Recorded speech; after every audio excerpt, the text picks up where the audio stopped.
years ago, never mind how long precisely, having little or no money in my purse, and nothing particular to interest me on shore, I thought I would sail about a little and see the watery part of the world. It is a way I have of driving off the spleen and regulating the circulation.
his money in a pedestrian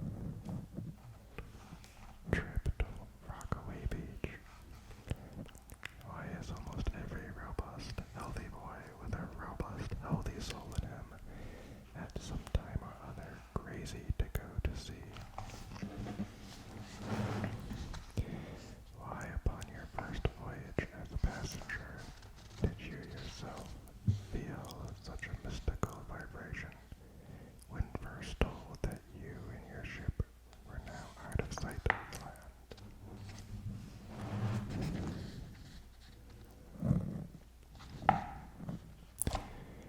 Why did the old Persians hold the sea holy? Why did the Greeks give it a separate